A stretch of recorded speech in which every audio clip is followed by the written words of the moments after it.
Aditya Devilal with us in Jajjar Anaj Mandi, और one of them fewest honest politician in Haryana. कहते हैं कि बेशक से सीटें 48 है, लेकिन अगर किसान और मजदूर अगर परेशान है किसी प्रदेश का, तो उस सरकार की नैतिक हार इसे कहा जाता है।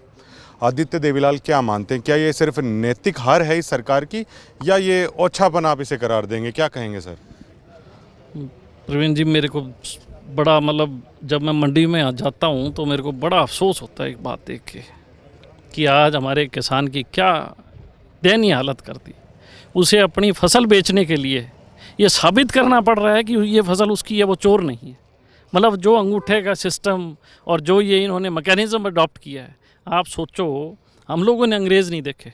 मैंने अपनी ज़िंदगी में अंग्रेज़ों को नहीं देखा। भी उनका राजपाट मैंने पढ़ा है, 7वीं 8वीं में मैं पढ़ता था। अभी अंग्रेज़ों ने हुक्म किए, यहाँ राज किया, और किस तरीके के हुक्म वो यहाँ करते थे और किस तरीके से लोगों को प्रताड़ित करते थे।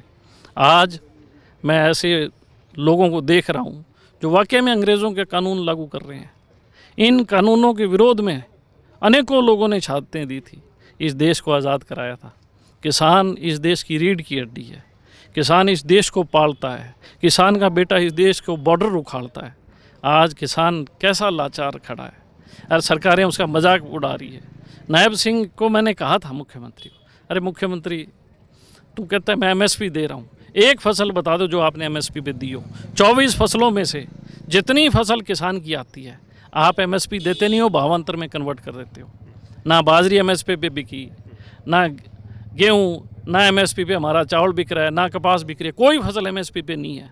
सरकार पेंडा छुटाती है और बैग पीछे हो जाती है। और इससे भी बड़ी अफसोस की बात है कि एक चीज़ बड़े ज़ोर से बखान करते हैं। देखो, हमने किसान को सम्मान निधि दे दी, 6,000 रुपये में 60,000 रुपये एकड़ की फसल लुटा देता है किसान। उसकी फसल लुट रही है, आज बर्बाद है, उसकी सुनवाई नहीं है। अभी मेरे को नौजवान साथी मिला सतीश शहरी गाँव का, वो कह रहा है मेरे को 2 दिन हो गए यहाँ चक्कर काटते हुए, मेरा आज तक इन्होंने ना मेरे अंगूठा लगाया, ना मेरे को कोई बताया जा रहा है कि मेरी गेहूँ ट्राली कब बिकेगी। और जो आप ढेरियाँ देख रहे हो कि इस तरीके से खुला गेहूँ पड़ा है, कोई उठान नहीं है, कोई व्यवस्था नहीं है। ये ज़िले की मंडी है। मेरी अभी डीसी से बात हुई, आप डिप्टी कमिश्नर हो, कम से कम आप अपने ज़िले की मंडी का तो ख्याल कर लो। सो रहे हैं आराम से, मौज मार रहे हैं, क्यों आएंगे यहाँ?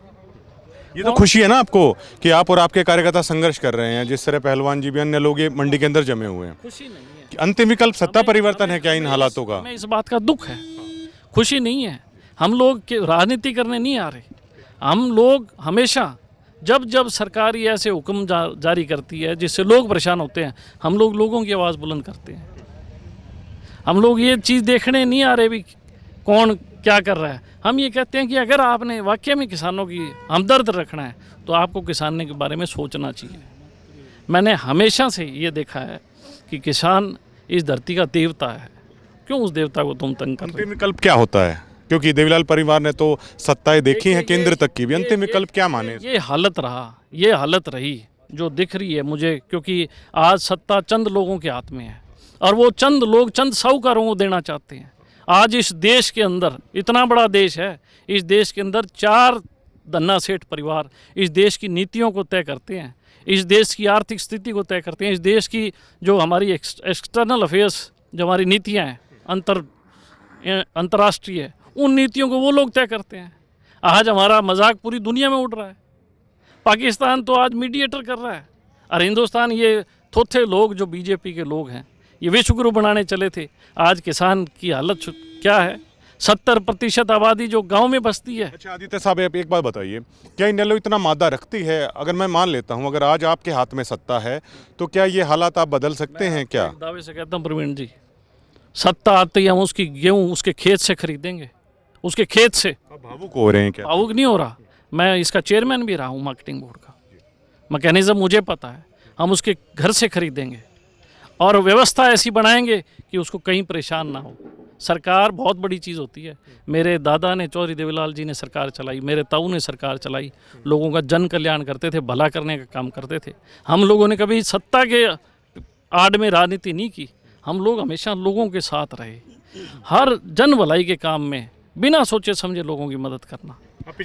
आज सारे हरियाणा के अंदर किसी मंडी में आप चले जाओ, मंडी के बाहर बैठ जाओ, आप सोचो कि कितने लोग परेशान हैं। और बहन बेटियों के भी अंगूठे लग रहे हैं। हमारे बाप दादा की ज़मीनें हैं, हमारी बहन बेटियों के नाम आती है वारसान के अंदर, उनके भी अंगूठे। और 36 बिरादरी के, ये सरकार जाट गैर जाट की बात करती है। मैं पूछ रहा हूँ, ये गेहूं के दाने हैं, इस पर कहीं लिखा हुआ है कौन से किसकी जाट की है गैर जाट की है? लेकिन सिर्फ राजनीति के लिए पहले धर्म के नाम पे लड़ाया, फिर जाति, और अब घर के अंदर लड़ाई, भाई भाई की, बहन की, बुआ की, सब। क्योंकि जब आप अंगूठे लगाने आओगे तो सब लोग आपस में लड़ेंगे, ये हालात पैदा कर। अच्छा, मेरा आखिरी सवाल है सर, आदित्य देवीलाल किस मिट्टी के बने हुए हैं? भूपेंद्र साहब के माथे पर भी पसीना है, आप तो 1 घंटे से धूप में हैं, 5 मिनट में मेरे माथे पर भी, पहलवान जी के माथे पर भी दिख रहा है। आदित्य देवीलाल के माथे पर 1 घंटे से धूप में पसीना तक नहीं है। किस मिट्टी के बने हुए हैं आप लोग? जी देखो, ऐसे है, जब लोग तंग होते हैं ना, तो फिर हम लोगों को इस बात की हमारी जिम्मेवारी भी है, विधायक के तौर पे मेरी जिम्मेवारी भी है। और मैं तो एक प्रवीण जी नई बात बताऊंगा कि जी इस पूरे इलाके के अंदर, हर विधानसभा के अंदर कम से कम 70-80 पंचायतें हैं, लेकिन पूरी विधानसभा में जो मंडियां हैं 3, 2, एक मंडी के अंदर 30-30 गाँव के लोग आते हैं। आज से पहले 10 साल कांग्रेस की सरकार रही और 15 बीजेपी के, 3 प्लान, 25 साल तक क्या किसानों की जो गेहूं की पैदावार है वो बढ़ी नहीं? बतौर प्रभारी ग्राउंड पर वर्क करके आते हैं आप। हाँ, बढ़ी नहीं। सरकार को तो हर 5 गांव में एक मंडी करनी चाहिए थी, क्योंकि कंपाइन जब खेत में लगती है वो इंतज़ार नहीं करती, उस कंपाइन वाले ने भी अगले के खेत में जाना है। वो सोचता है जल्दी इसकी फसल काट देता हूँ और जल्दी ट्राली भर और खाली भरी करके वापस आ जा। अब खाली भरी के चक्कर में बाहर लोग खड़े हैं, ट्रैक्टरों की लाइनें लगी हुई हैं, ये हालात हैं। बहुत बहुत शुक्रिया था, मेहरबानी। आदित्य देवीलाल साहब पिछले 1 घंटे से, हमसे पहले भी जो हमने थोड़ा स्पेशल 1-to-1 किया है, मीडिया के साथी भी आध घंटा है उन्होंने भी लिया, 1 घंटे से धूप के अंदर खड़े हैं। ये पॉलिटिशियन से अलग एक किसान के बेटे भी, इनका किरदार है वो नज़र आता है, ये हमने ग्राउंड में महसूस किया। हमें भी इस 5-7 मिनट के 1-to-1 में है वो पसीना दिख रहा है साफ साफ। सबसे बड़ा ऐलान कि अगर सत्ता उनके हाथ में होती है, अगर आज उनके हाथ में होती तो खेत से किसान का गेहूं है वो सीधा सरकार परचेज कर दी, ये ऐलान। और अनुभव है देवीलाल परिवार को इस चीज़ का, इस सत्ता का केंद्र तक, और ये कहने में मुझे कोई गुरेज नहीं है, ये सरकारों की नैतिक हार होती है। अगर किसी प्रदेश का किसान मजदूर अगर परेशान है तो बेशक से आप राज करिए, आप कितना लंबा राज करिए, लेकिन अगर मुख्यमंत्री नायब सिंह सैनी अगर इस चीज़ को सुन रहे हों और जो कृषि मंत्री श्याम सिंह राणा है अगर इस बात को सुन रहे हों, तो ये हालात, क्या आपको नहीं लगता कि आप लोगों की नैतिक हार है?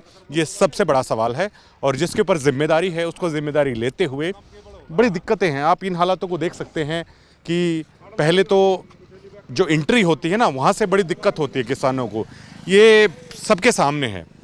लिफ्टिंग की जो चीज़ है वो स्लो है, और कुछ अधिकारियों से हमारी बात हुई तो साइट्स को लेकर कहा जा रहा है, देखिए आप ऑनलाइन करते हैं चीज़ों को, डिजिटलाइजेशन का ज़माना है, आप करिए, लेकिन जो अधिकारी ये खाका तैयार करते हैं ना, तो उनको ये बात मद्देनज़र अब रखनी होगी कि अगर ऑनलाइन सिस्टम फेल हो जाता है तो हमारे पास इसका दूसरा विकल्प क्या है, और जो दूसरा विकल्प है वो उसी तरह तेज़ होना चाहिए। ये चीज़ें जब ठीक होंगी, डिजिटलाइजेशन आप करिए, ज़माना बदल रहा है, लेकिन उसका विकल्प भी शायद कम से कम है वो तैयार रखना होगा, और ये दिक्कत दूर करनी चाहिए। ये प्रदेश का मसला है। 90 डिग्री आप कमेंट के माध्यम से बता सकते हैं, जो आदित्य देवीलाल साहब से हमारा इंटरव्यू हुआ और मंडी के अंदर जो आवाज़ उन्होंने उठाई है, आप क्या सोचते हैं? शुक्रिया।